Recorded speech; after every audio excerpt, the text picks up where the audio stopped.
Imagine waking up on an ordinary morning with that familiar, uncomfortable pressure sitting low in your abdomen. You shuffle to the bathroom, sit down, and you wait.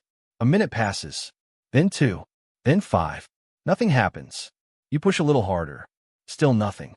You tell yourself it is probably just the morning, that your body needs a moment to wake up. So you get up, pour yourself a hot drink, and try again 30 minutes later. Same thing. An hour after that, you try once more, and this time something has shifted. Not in a good way. There's now a real, deep ache radiating from somewhere inside your lower pelvis, traveling up toward your lower back. Your stomach feels stretched and swollen, as if something is pressing outward from the inside. A low fever starts creeping in, and somewhere in the quietest corner of your mind, a small but very serious alarm begins to sound. Something is not right. If that scenario sounds familiar, if you felt in your gut, no pun intended, then I need you to give the next several minutes your full and undivided attention. What I'm about to explain could genuinely prevent you from ending up in an emergency room. My name is Dr. Mercer, and the conversation we're having today is one that millions of adults, particularly those over the age of 60, need to have but almost never do. We're talking about stool that becomes physically trapped inside the rectum. What causes it? Why it develops the way it does? How to recognize it before it turns dangerous? And most importantly, what to do about it right now, step by step, in a way that actually works. By the time we are finished, you will understand your own digestive system more clearly than most people ever do. And that understanding is going to matter far more than any prescription you could be handed. So settle in, take a breath, and let us walk through this together. Most people make one critical mistake when dealing with digestive trouble. They treat it the way you might treat a minor leak in a roof. Notice it, put something under it, assume it will sort itself out eventually. But what we're talking about today is not a minor leak. It is more like a pipe that has seized completely, hardened shut from the inside. And understanding precisely how that happens is the first step toward both fixing it and preventing it from ever coming back. The medical term is fecal impaction. In practical terms, here is what is actually taking place inside your body. Your large intestine is roughly 5 feet of muscular tubing that winds through your abdominal cavity. Its primary job is to extract water from whatever passes through it. It is extraordinarily efficient at this job. The problem is that your intestine does not know when to stop. If waste sits inside the colon for too long without moving forward, your body keeps pulling moisture out of it hour after hour, day after day. What starts as soft, manageable material slowly turns into something dense and dry, closer in texture to hardened modeling clay than anything that was ever meant to stay inside a human body. Now here is what most people do not expect. This situation almost never arrives suddenly. It is not a switch that flips from comfortable to emergency overnight. What actually happens, especially as we age, is a slow and deceptive buildup that unfolds over 3, for sometimes even 7 or 8 days. During much of that time, you may feel only mildly off, a little sluggish, a little fuller than usual. You might even still be visiting the bathroom regularly. But each time, only a fraction of what needs to come out actually does. The rest stays behind. And the next day, the same thing happens. And the day after that. Think of it this way. Imagine trying to push a large, rough, dry stone through a garden hose. That stone will not slide. It will not compress. And the harder you push from behind, the more firmly it jams in place. That is exactly what is happening in your lower digestive tract. Every time you strain and bear down on the toilet, you are not dislodging that mass. You are compressing it further and wedging it more tightly into position. And this brings us to something particularly important for anyone over 60. The older we get, the more vulnerable we become to this exact situation, and not because we're doing anything wrong. After 60, several things shift simultaneously in the body. The rhythmic muscular contractions that move waste through the intestine naturally slow down. The internal signals that used to create a strong and reliable sense of urgency become quieter and less consistent. A significant number of older adults are taking medications, blood pressure drugs, pain relievers, antidepressants, iron or calcium supplements, many of which slow the movement of the digestive tract as a side effect.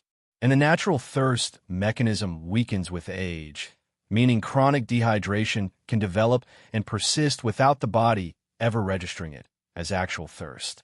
You simply do not feel as parched as you actually are. This is not a personal failure. It is a convergence of biological realities that nobody warned you about and nobody prepared you for. Understanding it removes the shame and replaces it with something far more useful, the ability to act.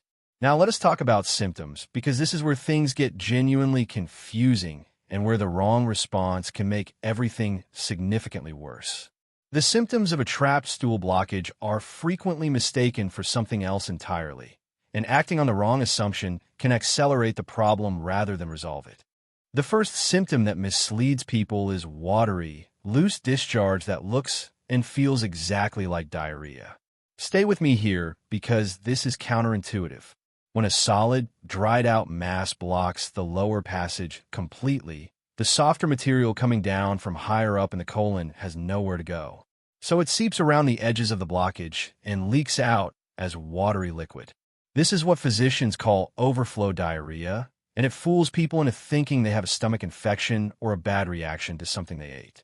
The danger is what they reach for next: antidiarrheal medication. Those medications work by slowing intestinal movement, and that is the absolute last thing you want right now. They do not just stop the watery output.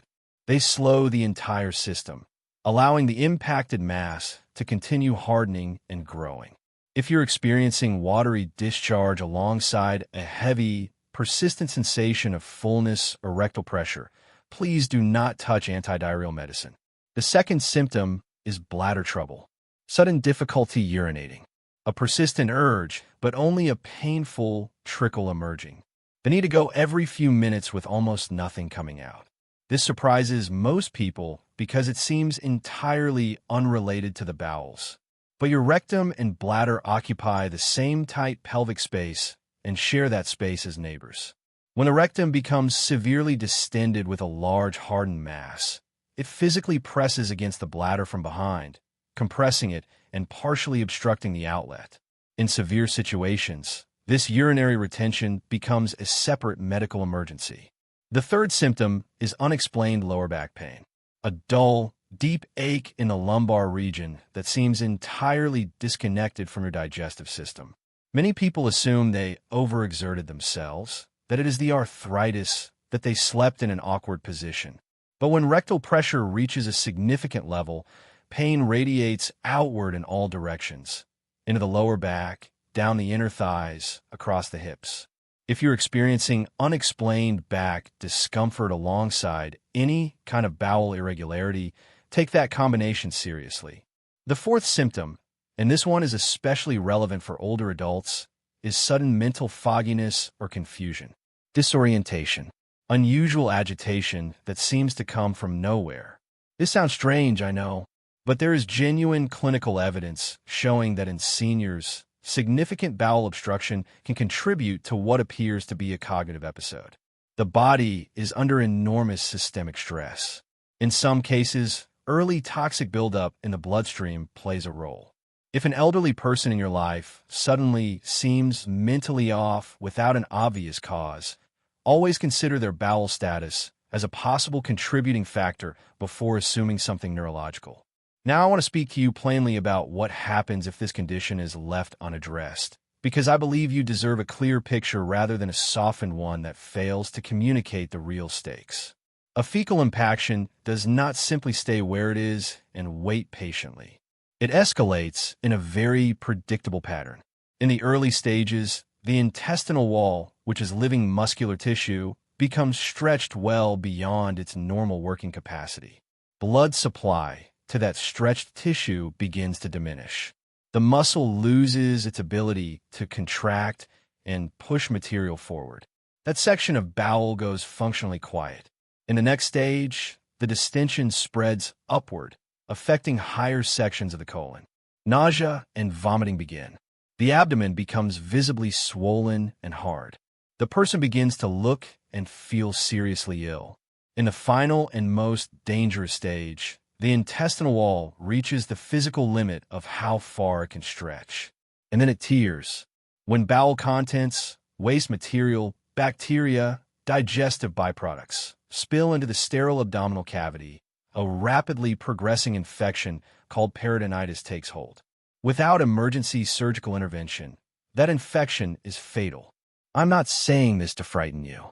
I am saying it because you deserve the truth, and because the distance between manageable and life-threatening is shorter than most people imagine.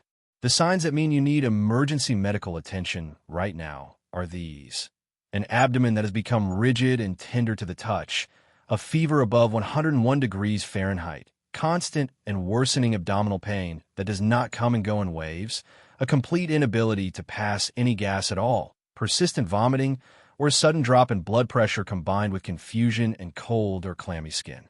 These are not symptoms to observe overnight. These are symptoms that require immediate emergency care. Now, let us shift to action, because knowing the danger is only half the picture. The other half is knowing what to actually do. The very first thing, and this cannot be overstated, is to stop straining. Every time you bear down hard with a solid impaction blocking the exit, you're increasing the pressure inside your abdominal cavity, inflaming already sensitive tissue, and creating risk of hemorrhoids or small rectal tears.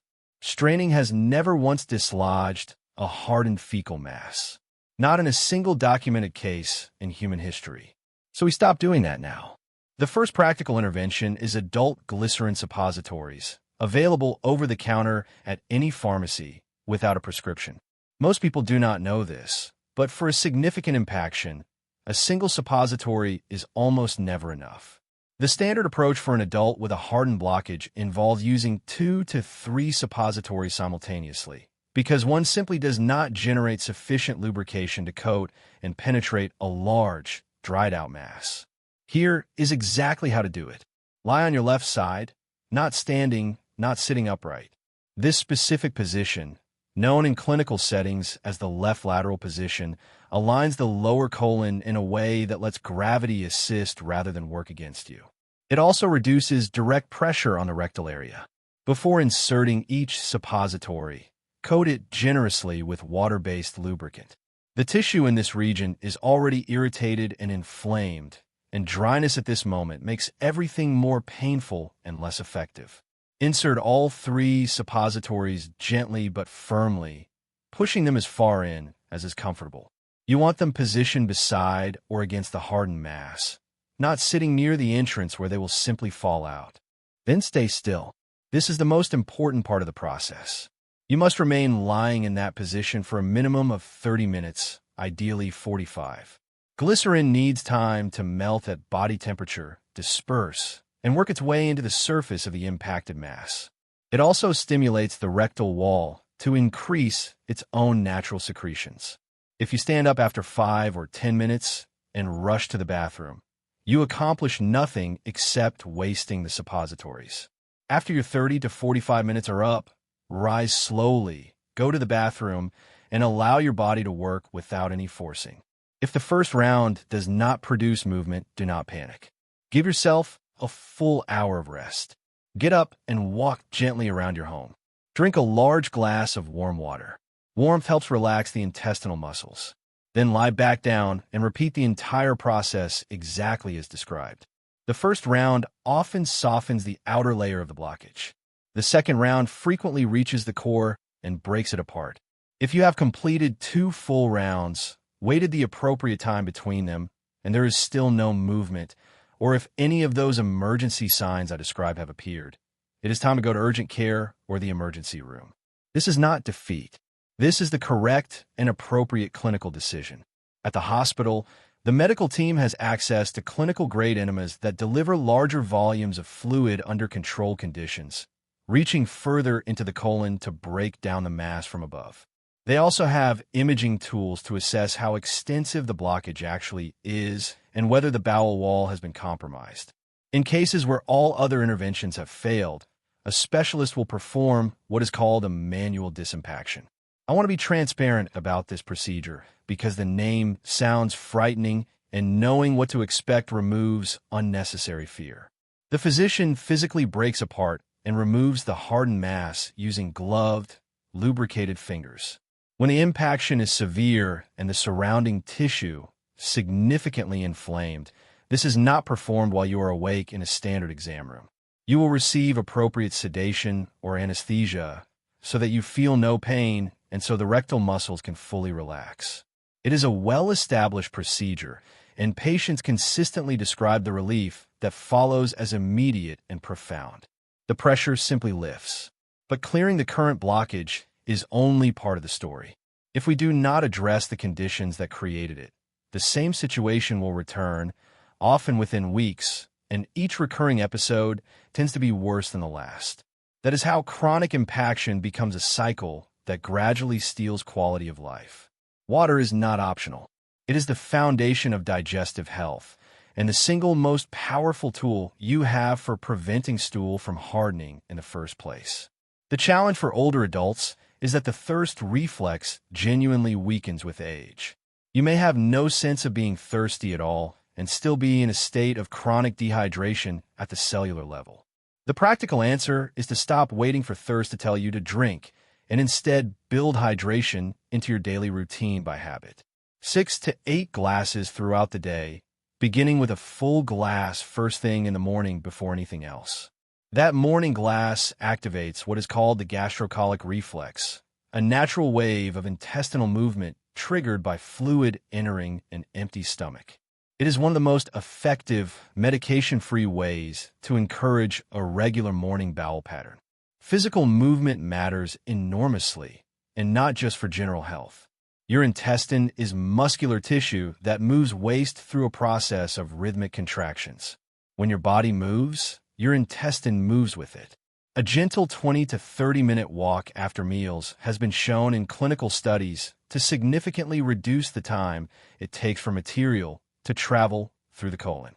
For older adults with mobility limitations, even seated exercises, gentle torso rotations, or simple yoga stretches help keep the intestinal muscles active.